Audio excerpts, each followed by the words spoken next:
Britain में मंत्रिमंडल एवं संसद के संबंधों की समीक्षा। मैं Kaushal Kumar Sen, assistant professor political science, Babu Shobharam government arts college Alwar. इस अंक में हम ब्रिटिश संसद और मंत्रिमंडल के संबंधों का अध्ययन करेंगे। इससे पूर्व के अंक में मैंने बताया था कि ब्रिटेन में संसदीय शासन प्रणाली है और संसदीय शासन प्रणाली उस प्रणाली को बोला जाता है जिसमें सरकार का निर्माण अर्थात कार्यपालिका या मंत्रिमंडल का निर्माण संसद से होता है और वह संसद के प्रति उत्तरदायी होती है। तो ब्रिटेन में संसद एवं मंत्रिमंडल में घनिष्ठ संबंध है, इसी कारण क्योंकि मंत्रिमंडल का निर्माण ही होता ही संसद से है और मंत्रिमंडल संसद के प्रति उत्तरदायी है। किंतु दोनों के संबंधों के रूप एवं प्रकृति के बारे में विद्वानों में काफ़ी मतभेद है। एक और डाइसी जैसे विद्वान हैं जो संसद एवं मंत्रिमंडल के आपसी संबंधों को कानूनी दृष्टि से देखते हैं, तो दूसरी ओर प्रोफेसर लास्की और रैमजे मोर जैसे विद्वान हैं जो इन दोनों के संबंधों को व्यावहारिक दृष्टि से स्वीकार करते हैं। इस बात पर सहमत हैं कि व्यवहार में मंत्रिमंडल संसद को नियंत्रित करने में सफल होता है। संसद और मंत्रिमंडल के संबंधों को दो रूपों में अध्ययन करना है। पहला कानूनी एवं सैद्धांतिक पक्ष और दूसरा है व्यवहारिक पक्ष। सैद्धांतिक पक्ष के समर्थक विद्वान डाइसी हैं जो ये कहते हैं कि संसद अपने कानून निर्माण के क्षेत्र में सर्वोपरि है और मंत्रिमंडल संसद द्वारा बनाए गए कानूनों को लागू करता है। किंतु दूसरी ओर रैमजे मेयर जैसे विद्वान हैं जो व्यवहारिक पक्ष का समर्थन करते हैं और कहते हैं कि यद्यपि कानून निर्माण की शक्ति संसद की है, किंतु संसद उन्हीं कानूनों को निर्मित कर सकती है जो मंत्रिमंडल चाहता है। तो इस प्रकार संसद और मंत्रिमंडल के संबंधों का अध्ययन हम दो पक्षों में करेंगे, जिनमें पहला है सैद्धांतिक पक्ष जिसे कानूनी पक्ष भी कहा जाता है और जो डाइसी जिसके समर्थक हैं। कानूनी दृष्टि से ब्रिटिश संसद विधि निर्माण के क्षेत्र में सर्वोच्च है और उसकी सर्वोच्चताओं को परंपराओं, अभिसमयों, धार्मिक मान्यताओं आदि द्वारा सीमित नहीं किया जा सकता है। संसद द्वारा बनाए गए कानूनों को न्यायालय अवैध घोषित नहीं कर सकता है। अतः कहा जा सकता है कि कानून निर्माण के क्षेत्र में संसद सर्वोच्च है, मंत्रिमंडल नहीं। वस्तुतः मंत्रिमंडल स्वयं संसद के कानूनों का पालन करता है। ये ध्यान रखना है, या संसद से तात्पर्य लोक सदन से है, क्योंकि संसद की समस्त शक्तियों का उपभोग लोक सदन करता है, जिसे हाउस ऑफ कॉमन्स ब्रिटेन में बोला जाता है। तो कानूनी पक्ष के समर्थक ये मानते हैं कि कानून निर्माण के क्षेत्र में संसद सर्वोच्च है और मंत्रिमंडल उसका अनुसरण करता है, अर्थात उन कानूनों को जैसा संसद चाहती है वैसे लागू करता है। मंत्रिमंडल संसद की एक समिति है जिसमें लोक सदन के बहुमत दल के सदस्य शामिल होते हैं। अतः मंत्रिमंडल संसद के दोनों सदनों के प्रति सामान्य रूप से उत्तरदायी होता है, किंतु मंत्रिमंडल विशेष रूप से लोक सदन के प्रति उत्तरदायी होता है। संसद के दोनों सदनों में मंत्रिमंडल के कार्यों एवं नीतियों की आलोचना की जाती है। मंत्रिमंडल के सदस्यों से प्रश्न एवं पूरक प्रश्न पूछे जाते हैं, किंतु मंत्रिमंडल पर वास्तविक नियंत्रण लोक सदन का ही होता है। यदि लोक सदन कामरों को प्रस्ताव, निंदा प्रस्ताव, कटौती प्रस्ताव, अविश्वास प्रस्ताव पास कर दे तो मंत्रिमंडल को त्यागपत्र देना पड़ता है। इस विवरण से विद्यार्थियों को समझ में आया होगा कि जो सैद्धांतिक पक्ष है, जैसा कि हम पढ़ते आए कि शासन के 3 अंग होते हैं, कार्यपालिका, व्यवस्थापिका और न्यायपालिका। तो व्यवस्थापिका प्रथम है, व्यवस्थापिका, कार्यपालिका और न्यायपालिका। व्यवस्थापिका का काम है कानून का निर्माण करना, और जैसा व्यवस्थापिका कानून का निर्माण करती है कार्यपालिका वैसे उसे लागू करती है। और यदि कार्यपालिका के लागू करने के उपरांत यदि कोई नागरिक पीड़ित होता है तो वह पीड़ित व्यक्ति न्यायालय में जाता है, तब न्यायपालिका का कार्य शुरू होता है और वह उस कानून की समीक्षा करती है, जो ब्रिटेन में न्यायिक पुनरावलोकन का अधिकार नहीं है। वह केवल उन कानूनों के अनुसार केवल न्याय कर सकती है।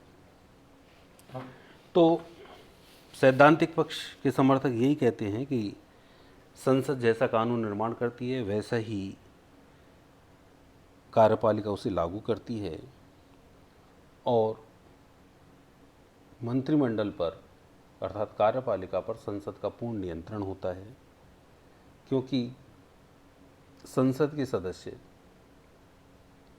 मंत्रिमंडल के सदस्यों से पूरक प्रश्न पूछकर उन पर नियंत्रण करते हैं। तो उनको हर समय यह भय रहता है कि हमारे कार्यों पर प्रश्न पूछे जाएंगे और हमें उत्तर देना होगा। यदि लोक सदन में, क्योंकि मंत्रिमंडल सामान्य रूप से तो दोनों सदनों के प्रति उत्तरदायी है, लॉर्ड सदन और लोक सदन के प्रति, किंतु विशेष रूप से लोक सदन के प्रति उत्तरदायी है, क्योंकि लोक सदन में बहुमत दल, क्योंकि लॉर्ड सदन एक स्थायी सदन है और उसकी सदस्यता भी ज़्यादातर वंशानुगत आधार पर मिलती है, किंतु लोक सदन निर्वाचन के आधार पर निर्मित सदन, और इस सदन में जिस दल का बहुमत होता है वही कार्यपालिका या मंत्रिमंडल का निर्माण करता है। इसलिए मंत्रिमंडल विशेष रूप से अपने कार्यों के लिए संसद के लोक सदन के प्रति उत्तरदायी होती है। यदि मंत्रिमंडल के सदस्य संसद में अर्थात लोक सदन में सही उत्तर, उनके पूछे गए प्रश्नों पर उत्तर नहीं दे पाते हैं, तो उनके विरुद्ध अर्थात मंत्रिमंडल के विरुद्ध काम रोको प्रस्ताव से तात्पर्य है ये विरोधी दल द्वारा लाया जाता है। विरोधी दल क्या करता है कि तत्कालीन महत्व के विषय,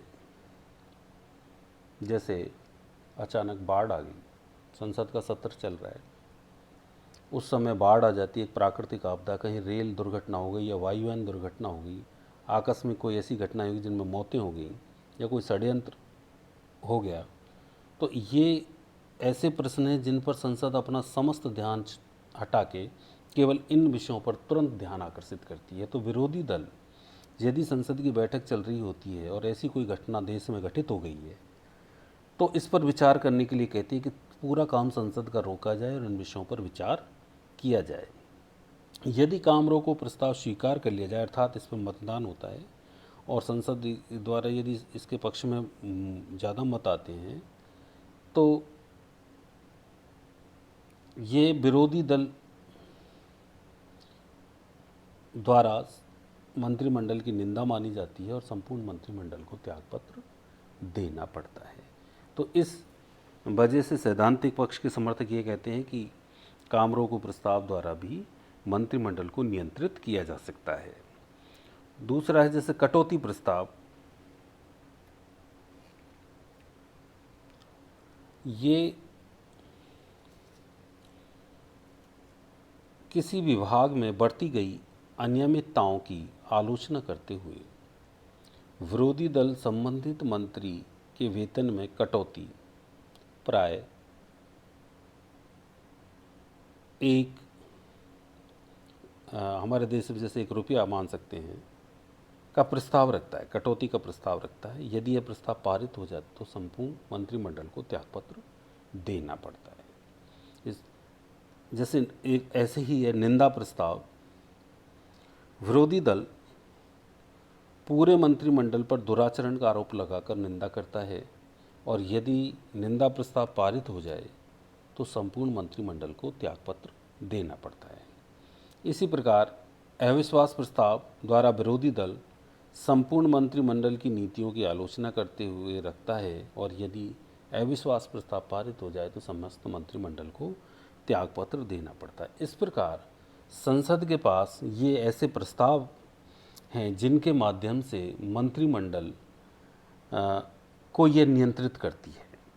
ये सैद्धांतिक पक्ष के समर्थक विद्वान मानते हैं, किंतु व्यवहारिक पक्ष ये है, जैसा हमने पूर्व में भी पढ़ा, कि मंत्रिमंडल का निर्माण संसद से होता है, अर्थात लोक सदन से होता है। लोक सदन का बहुमत दल सरकार बनाता है। इसलिए सरकार बहुमत दल की होती है, तो सरकार जो भी चाहती है और उनके प्रत्येक कार्य पर जब भी संसद की बैठक होती है और मतदान होता है, तो बहुमत दल उनके पक्ष में मत डालता है, मतदान करता है और उनका प्रत्येक कार्य पारित हो जाता है।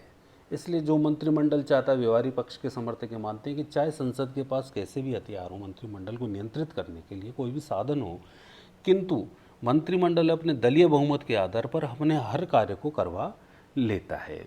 इसलिए मंत्रिमंडल संसद में छाया रहता है। इस पक्ष के विद्वानों का विचार है कि व्यवहार में संसद की सर्वोच्चता अतीत की वस्तु बन गई है और आज वास्तविक शक्ति मंत्रिमंडल के हाथों में आ गई है।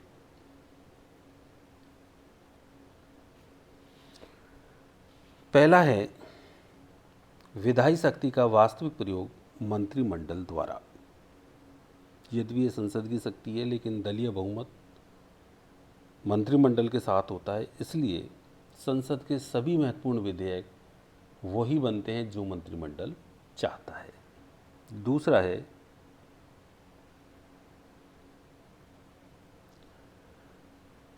मंत्रिमंडल की कार्यपालिका शक्ति पर संसद का वास्तविक नियंत्रण नहीं। सैद्धांतिक रूप से कहा जा सकता है कि संसद मंत्रिमंडल को नियंत्रित करती है, किंतु व्यवहार में संसद मंत्रिमंडल को नियंत्रित करने में असमर्थ है, क्योंकि संसद को मंत्रिमंडल के प्रशासनिक क्रियाकलापों की पूरी जानकारी या सूचना प्राप्त नहीं होती है।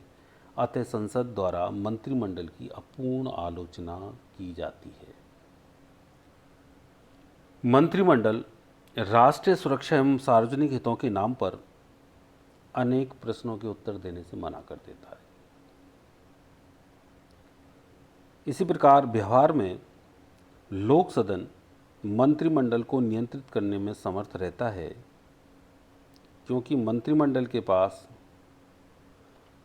लोक सदन का बहुमत होता है। लोक सदन मंत्रिमंडल पर वास्तविक नियंत्रण इसलिए नहीं रख पाता है कि मंत्रिमंडल लोक सदन को भंग करने में समर्थ है, क्योंकि जब भी मंत्रिमंडल त्यागपत्र दे देता है तो उसी समय लोक सदन भी, यदि दूसरा दल, विरोधी दल, क्योंकि उसके पास बहुमत होता नहीं तभी तो विपक्ष में होता है, यदि मान लो उसके पास बहुमत नहीं है और सरकार ने त्यागपत्र दे दिया है तो लोक सदन पूरा भंग हो जाता है, नए इलेक्शनों की घोषणा की जाती है। तीसरा है मंत्रिमंडल का लोक सदन में बहुमत।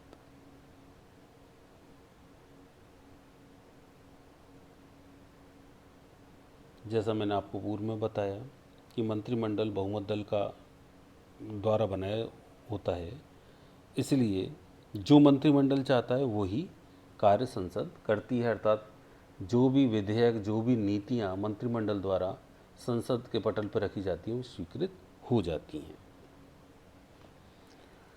मंत्रिमंडल द्वारा लोक सदन को भंग किया जाना।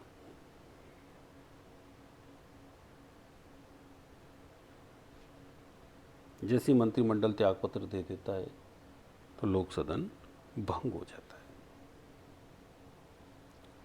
तीसरा है मंत्रिमंडल द्वारा संसद के संबंध में कार्यपालिका शक्ति का प्रयोग। मंत्रिमंडल संसद के सत्र प्रारंभ होने व उनके अवसान का समय निश्चित करता है। इसके अतिरिक्त मंत्रिमंडल ही संसद के कार्यक्रम व कार्यप्रणाली को निश्चित करता है। अगला है संसद का वित्तीय मामलों में मंत्रिमंडल पर वास्तविक नियंत्रण नहीं। वर्तमान समय में लोकसभा को कोई वित्तीय अधिकार प्राप्त नहीं है और केवल लोक सदन मंत्रिमंडल के वित्तीय कार्यों पर नियंत्रण की कोशिश करता है, किंतु व्यवहार में वह वास्तविक शक्तियों का प्रयोग नहीं कर पाता है। प्रचलित अभिसमय के अनुसार लोक सदन बजट की राशि को बढ़ा नहीं सकता है और व्यवहार में वह बजट को रद्द भी नहीं कर सकता है, क्योंकि मंत्रिमंडल अपने बहुमत के आधार पर बजट को पारित करा लेता है। अतः स्पष्ट होता है कि संसद व मंत्रिमंडल के सैद्धांतिक एवं व्यवहारिक पक्ष में गंभीर मतभेद हैं, किंतु दोनों ही पक्षों में हमें सत्य के अंश दिखाई देते हैं। सैद्धांतिक दृष्टि से यह कहना गलत नहीं है कि संसद सर्वोच्च है, किंतु व्यवहारिक दृष्टि से यह कहना भी सत्य है कि प्राय संसद की शक्तियों का प्रयोग मंत्रिमंडल करता है, किंतु मंत्रिमंडल को निरंकुश नहीं कहा जा सकता है। धन्यवाद।